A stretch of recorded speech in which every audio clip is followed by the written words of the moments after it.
Maswerteng umaga po mga ka-STL. Narito na po ang resulta ng STL Pampanga para sa araw na to, first draw October 12, 2024.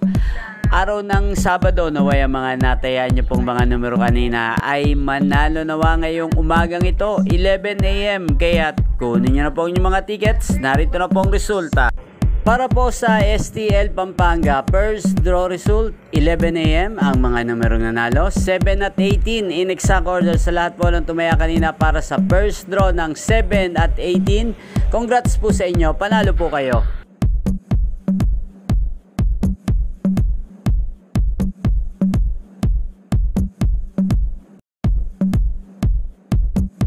Congrats po sa lahat ng mga nanalo. Maraming salamat po sa panonood nyo sa aking channel, Roderick Hernandez TV. Huwag pong kalimutang mag-subscribe. Thank you for watching.